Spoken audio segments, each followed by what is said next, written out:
All right, everyone, welcome back to Between Three Worlds. I am here today with a very special guest, Aradi Nur Rizal, who is the founder and chairman of Polyglot Indonesia. And the reason I have him here today is because he is in charge of a very important movement in Indonesia that we think should spread throughout the world, yeah? So, just introduce yourself and tell us what it is, what your mission is, things like that. Hi, first of all, thank you for having me in your podcast? No, This is video. Just a video. Yeah, thank you for having me in your video. And my name is Rizal. I'm currently, my title at the moment is Chairman of Polyglot Indonesia. And the reason why Polyglot Indonesia exists is we want to try to inspire and to encourage young people from Indonesia, especially the youngsters, the teenagers, to be more active in area of cultural awareness and language proficiency. Yeah. So I actually found these guys out by accident. So one of them actually commented on one of my videos that I made I think a few years back. Yeah. And then so suddenly I was looking on YouTube again and I found the comment and I said, well, let me look these guys up. I sent them an email and they didn't know who posted the comment. And eventually I got in touch with him. And then I actually was in contact with him throughout the year, and then we finally met at the Polyglot conference in Thessaloniki in October. And it was really fun. We met a lot of people. We encouraged them because a lot of people are interested in Polyglot Indonesia and the fact that it's a community. So for those of you that don't know what a polyglot is, it's someone who speaks multiple languages, usually starting around 5. The point is, as Alex Rawlings clearly said at the conference, it's not about how many languages you speak, but how much you love them. And so that's what I really love about these guys. And I think that's what makes Polyglot Indonesia different from other organizations. Is there anything else that you would put in that list? Yeah, before Polyglot Indonesia exists, it was quite impossible to find a place where you want to learn particular language. The majority what people usually do is, if you want to learn German, you go to Goethe Institute. Or if you want to learn Spanish, you go to Cervantes or EV for French. But then to learn any other non-mainstream language like Russians or something like that. Because I remember when I came back from Argentina, I used to I did exchange student in Argentina, and then when I came back to Indonesia from Argentina, I tried to practice my Spanish, but then I didn't know where to go to actually practice my Spanish. I even didn't know where to ask. So right now it's easier with Polyglot Indonesia, because when you are in certain cities, which is not usually, it's easy if you are in Jakarta, the capital, but then if you are in the second city in one province, you probably don't know who speak Russian in that city. So Polyglot Indonesia is a place where you can go there, not literally, but through social media. You can go to the Facebook group of Polyglot Indonesia and then ask where is the Spanish speaker in Yogyakarta, for instance, and then some of the people will say, go to this place and go that place. And so you guys have 10 chapters, is it?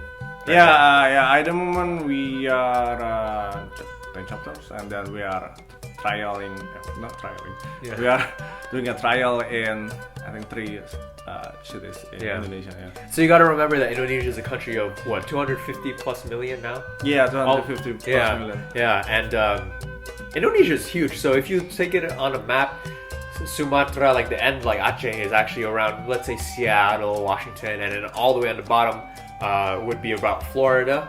Yeah. Like Papua is kind of that region. So it's huge. It's the size of the continental United States. We have in Jakarta, Bandung, Yogyakarta, Semarang, Surabaya, Malang, Bali. Yeah. We have in Mataram, Medan, and Aceh. Yeah. So we are conducting a trial in those cities like Medan, and then Mataram and Lombok. Yeah. So this is great. So what I love about this is Rizal just came back to Indonesia after doing exchange in Argentina, and he's been to a lot of other places as well. And he said, crap, I can't practice Spanish with everyone. Yeah. I don't know where to look. And so he saw the need and he filled it. And that's what I think is so beautiful about this story. And that's why so many people are part of this, is because they all have this need and they want to fill it and they want to love the world through language, through conversation.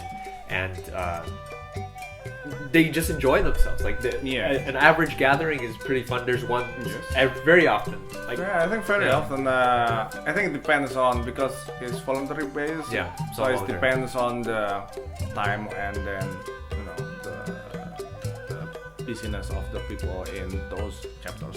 So some people say, why we don't have chapters in, let's say, Balikpapan or Pontianak? And then I asked them, do you want to be involved in Pontianak chapter or in Medan? In Balikpapan chapter? Because those people in those cities are actually initiate their chapter by themselves. It's not like we, Polynesia from Jakarta, come to their chapters or cities and then, well, we want to go and then build the city. It's not. If you need something and then the things that you need does not exist, you only have two options. Is the first one, wait until someone else made it for you, or the second one is create it yourself. So we try to encourage and empower, empower people in different cities to create their own language communities. Yeah, and the cool thing is we even have guests that come from out of town that are polyglots, but in Indonesia don't speak Indonesian, and they're looking for community, and so they go there. Like Gareth, we met him in Thessaloniki. Gareth Popkins of How to Get Fluent, and he was in Indonesia for about a week in Jogja, and he was learning Indonesian, and he hung out with these guys a couple of times, and so he has videos that you can check out as well. It was really cool, and it's just so nice to see the world becoming so small. You know, we had just met up in Thessaloniki in Greece just a week or two beforehand, and he was asking me before, hey, where should I go?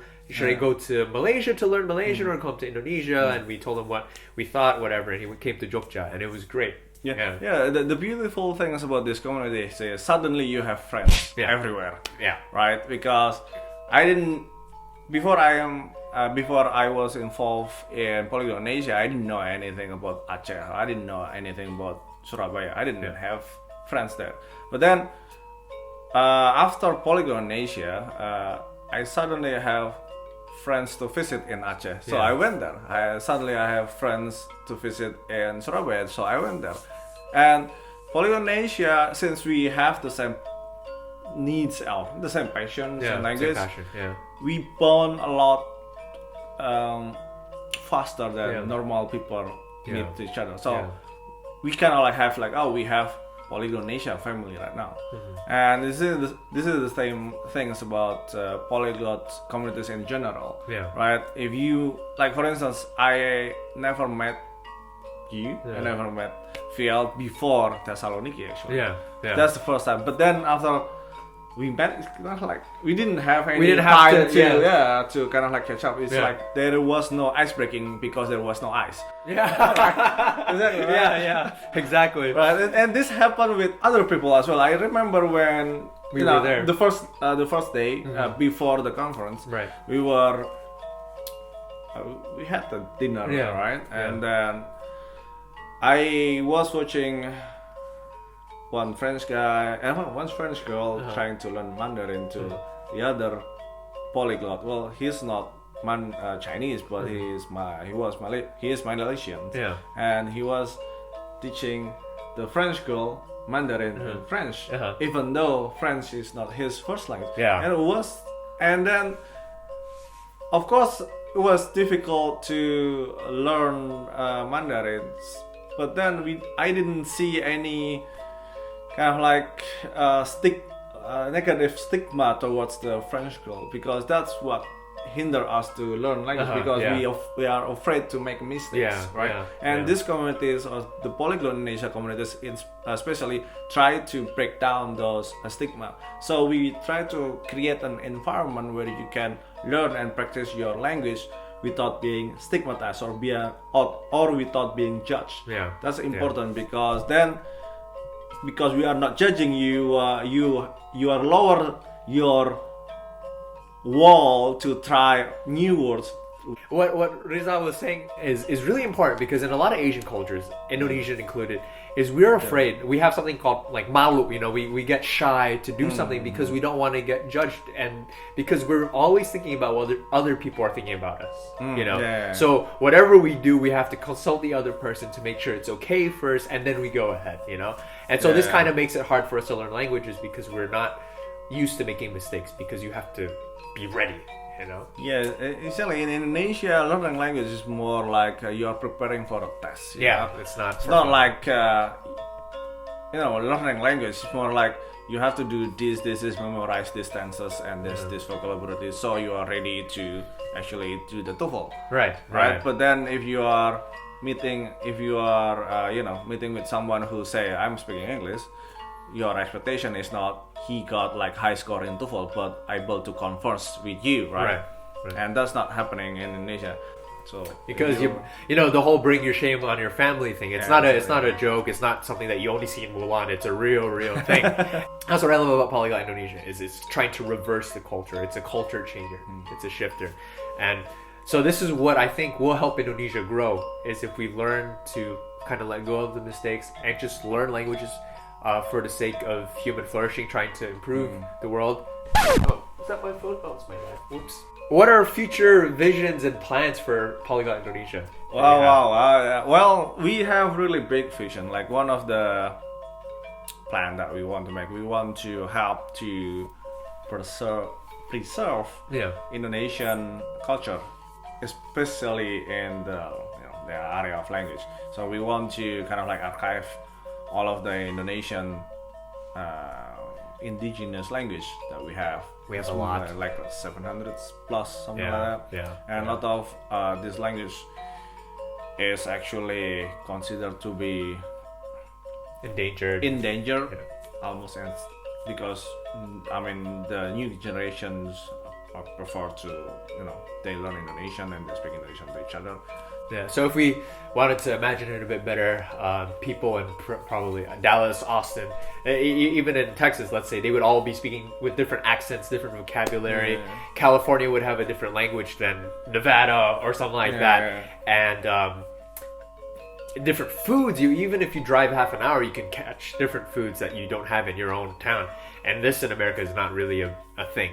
But that's what we love about Indonesia, and that's what he mentioned is part of their mission is we want to preserve Indonesian cultures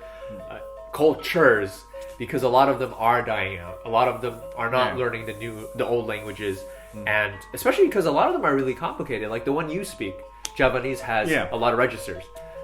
Yeah, and we have different alphabets as well.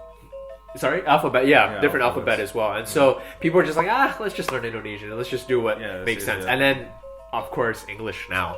Yeah, so English is the thing. Which is a lot of the time, parents especially are like, well, why are you learning Italian? Because it's all about English, Italian doesn't matter. Yeah, that's a shame that people trying to kind of like, rank everything. But we Asian like to rank everything. Yeah, that's also true.